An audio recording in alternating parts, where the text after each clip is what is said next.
Vicky, Chief Exec at Inclusion Gloucestershire. We have been looking at the experiences of disabled people on public transport with the aim to make real changes to the way that transport companies serve the needs of their passengers. This film has been made to amplify the voices of local disabled people.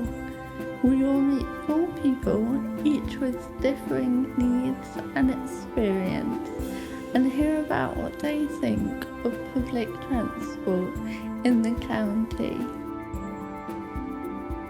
This film has been put together by the Transport Project team, following a research report looking at the challenges faced by disabled people as they navigate buses. I tend to use public transport maybe 2 or 3 times a week. I've enrolled on a couple of courses which are in the city centre, so invariably if the weather's okay I would walk into town but catch the bus back home. I also use buses to go to Brockworth, and again I would walk there and catch the bus back. That's to see my parents and also meet a friend for a coffee. And I have actually caught the bus to Nailsworth, where I meet another couple of friends. Trains, I've actually caught the train to Stroud, but that's not very often. It's maybe just sort of once every few months. I use public transport about 2 to 3 times a week. The main reason is to go into town, to do shopping, go to the cinema or meeting friends.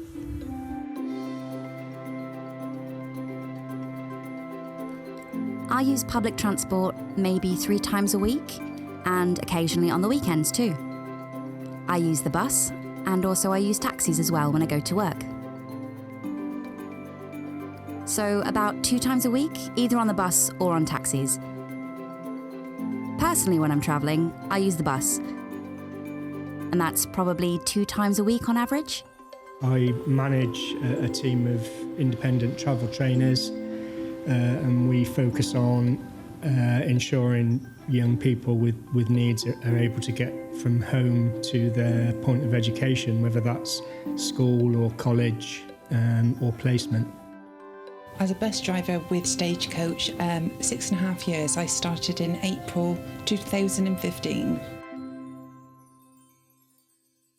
When I tell the staff that I'm deaf, they're nice and helpful. I once supported 2 deaf clients on the bus, and so they had to wear their face masks. At the time, there was a driver and a supervisor. So I took my 2 deaf clients with me, and one of them had a bus pass. But I didn't realise that the bus pass only works from 9:30 a.m, and we were there at 9 a.m, and so the driver asked for payment, and the 2 people I was with were confused because they couldn't speak English.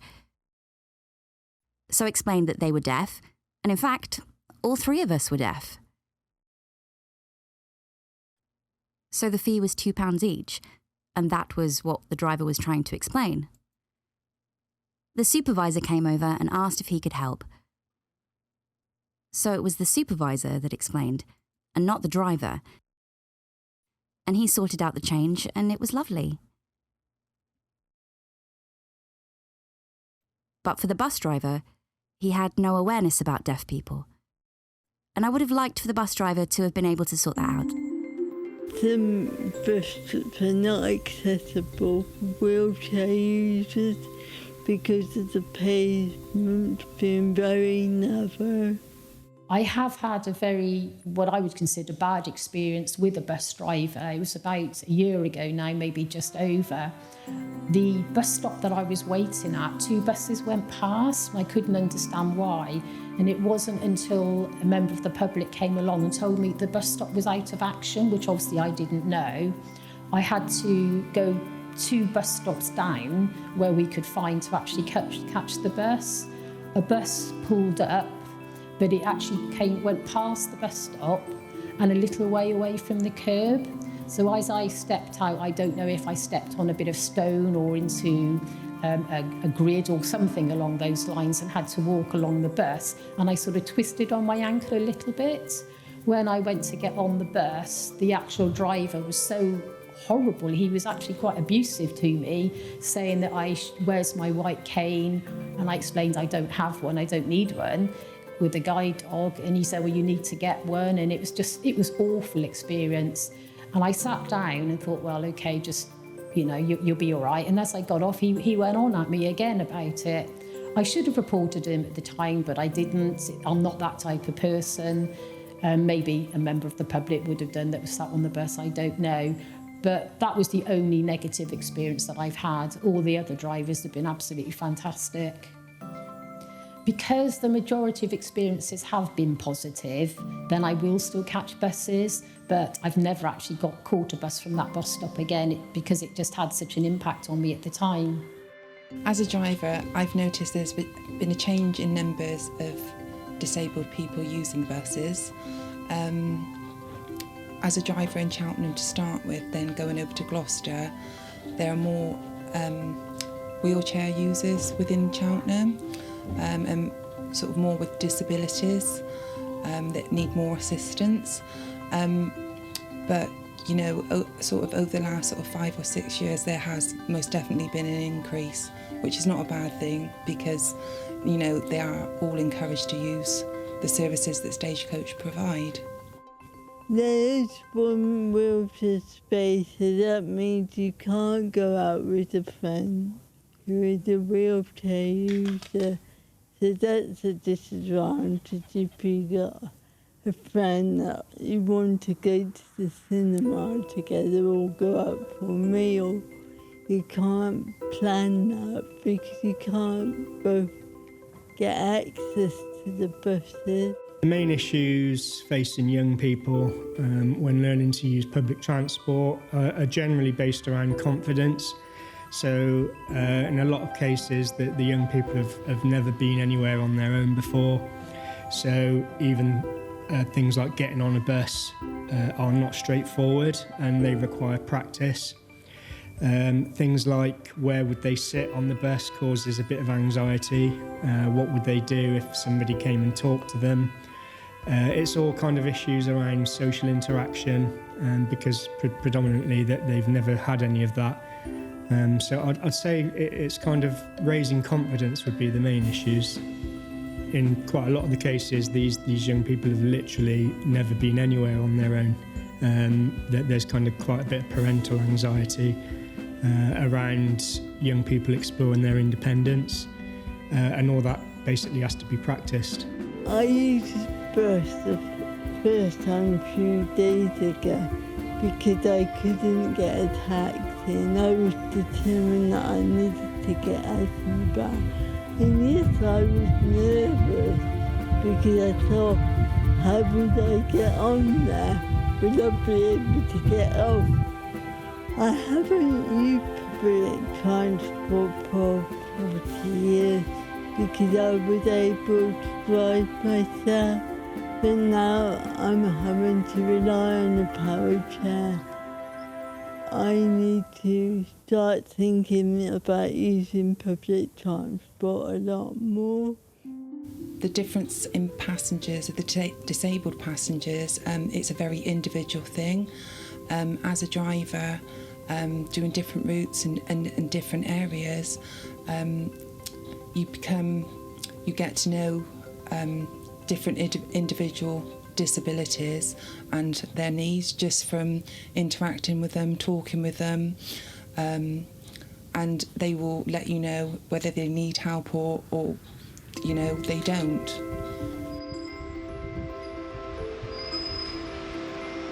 When I got on the bus, the driver was wearing a face mask. I had to pull my own face mask down to let them know that I wanted to go to Cheltenham. But the driver very often can't understand me. Another problem is the screen. It's difficult to see through them because of the reflection. I use a bus pass, and it begins at 9:30. If I get a bus at 7:30, I have to pay for an away day ticket. So then I have to ask for it, and it's difficult to communicate, especially in a mask. So I have to pull the mask down, and I can't really sign to the driver, so I sort of gesture, away day. Then it's hard to lip read his response. Sometimes they understand, and sometimes they don't. It's lovely when I do get a nod, and the driver understands me. But sometimes I get a blank face, and they haven't understood. I don't know if it's because they're not deaf aware, or if it's they're nervous. It depends on the staff there. You never really see a thank you because they never sign it. Not in Gloucestershire, anyway. The issues I face using public buses is it can be difficult when going onto the bus and reversing into a disabled spot.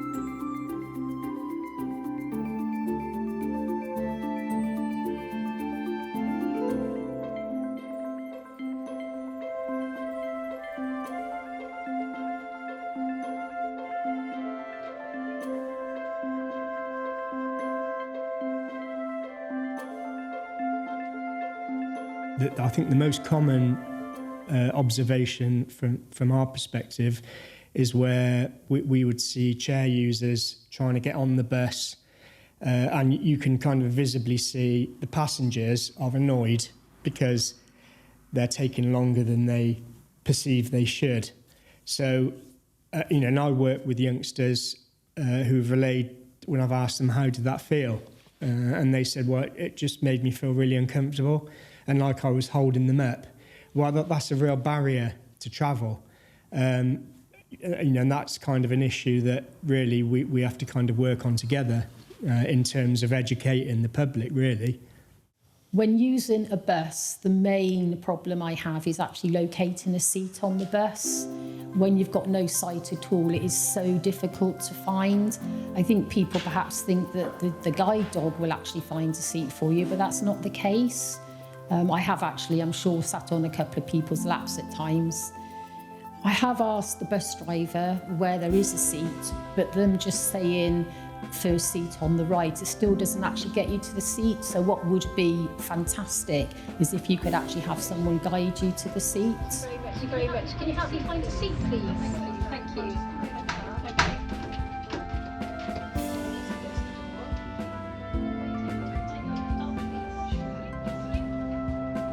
The main features of travel training are looking at the journey as a whole from the young person's house to where they'll be educated. So, whether that's at school or at college. So we would practice the walking out of the door and making sure they've kind of locked up, to walk into the bus stop, to waiting appropriately at the bus stop, to hailing the bus when it arrives, communicating with the bus driver, where to sit. And I feel confident using the bus with a guide dog, and people give me spaces on the seat. Sometimes, if I don't have my dog with me, I get pushed from behind because they're talking to me, and I can't hear them or see them, and they're trying to say, "Excuse me," to get by and out of the bus. When the bus is full, I have to stand and hold on, and it's tricky, and I feel so much more confident with my guide dog because it helps other people to notice me and know that I'm deaf because I have a guide dog, and also I can sit in the allocated seat. It really helps me feel safe. Quite a lot of the time with young people with needs, they're kind of not great with noise, and sometimes young people on buses can make quite a bit of noise, so that can be extremely uncomfortable for some individuals. So again, it's kind of we give them coping strategies in terms of how do they cope with that. Maybe it might be wearing ear defenders. So I'd say generally it would be issues around other passengers that kind of create the problems. Sitting backwards and facing people could be quite nerve-wracking being the centre of the attention. Also, when you're faced backwards, you can't see where you're going. And when you want to ring the bell, you can't really judge how far you are from the bus stop. And then kind of making sure that they've learnt their route so that they know when to get off the bus. And then obviously to do that final part of the journey, which is from the bus stop then to school or college.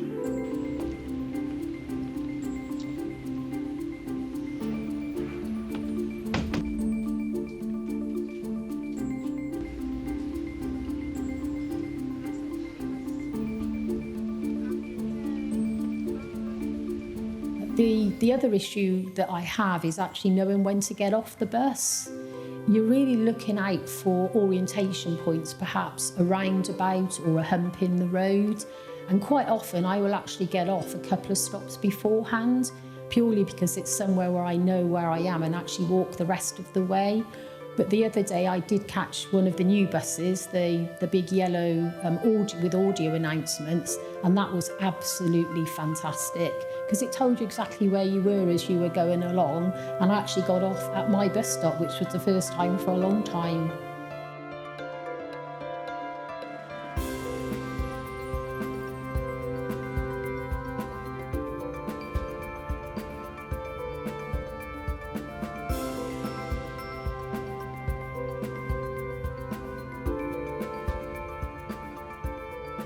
The problems that people with disabilities experience with public transport, I think, is that they don't want to put anyone out. So a wheelchair user, for example, asking for assistance from the driver, they're slower getting on and off the vehicle, and then there's other passengers on the bus, and it's almost like a confidence thing with them. But I think the more they're encouraged to use the services, the easier it will be.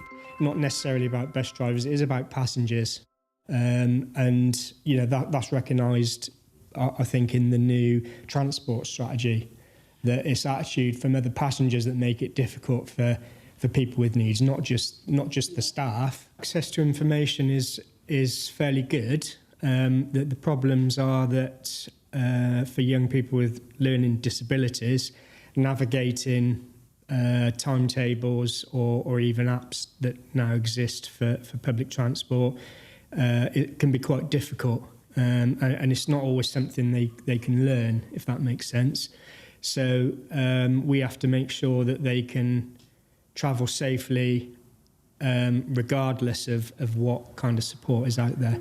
Accessing information for me is nigh impossible. I have tried to go on the website to look up times for buses, but it just doesn't seem to work. Heidi, my guide dog, has actually been trained to find the kiosk in the actual bus station, but when I've actually gone to it a few times, it's actually been closed, so it's probably just the times I get there. The only option I've got is to actually ring, but it's getting an answer when you ring through. So actually accessing times is just, it just doesn't really work. So it's a case of go to a bus stop and just wait for a bus to come along. I find it difficult to understand timetables and to access them on the website or on the bus stops. An easy read version would be great. I think there need to be more bus stops with the LCD screens on them, showing the times and the locations of the stops. We need more of them. There's not many locally. Cheltenham have them, but they don't all have them locally. Not in Gloucester. That would make it more accessible.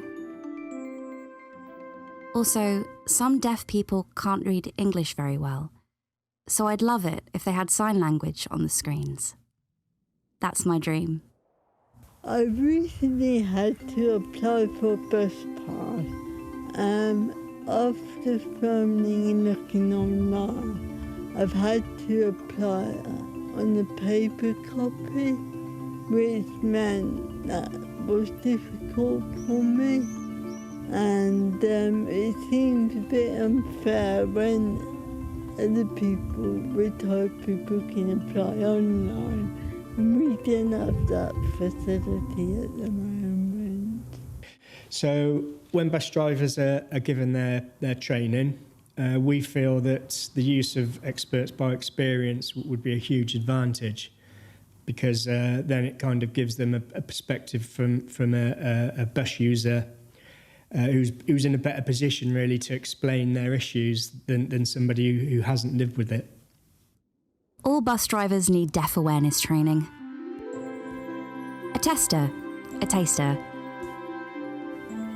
I think there needs to be training for bus drivers to make them aware of the issues that wheelchair users have using the bus, and also other people with disabilities that need support.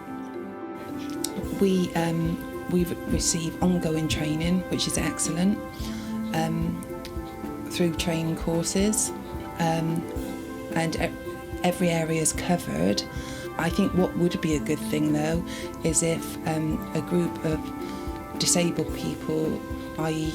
wheelchair users or the people that use the guide dogs, if they could put like a short film together and pass that over, so that could be used for ongoing training, so that each individual driver has kind of got personal feedback from the people that with the disabilities that do use the services.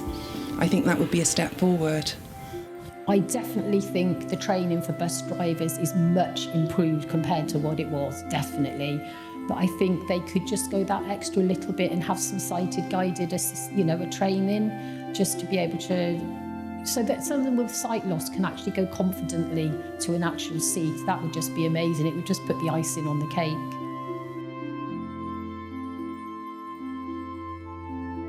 Like, just an introduction to BSL would be really good.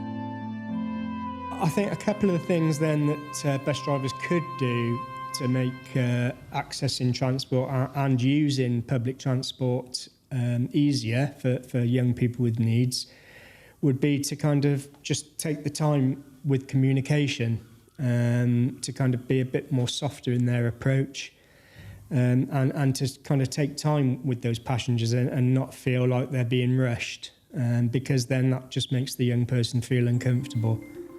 And help those people with disabilities and wheelchair users and guide dog users, just to give them a bit of support and a bit of encouragement, confidence really, that, you know, we are here as a service and they are more than welcome to come on. I'm still confident. If I had a negative experience with a driver or train staff, I would always make a complaint and follow their procedure. Let them know via a letter that there's a problem with the attitude of staff or discrimination against deaf people, or they've shown little respect. But I'm confident to travel with my dog or using the train. I'd say access is improving.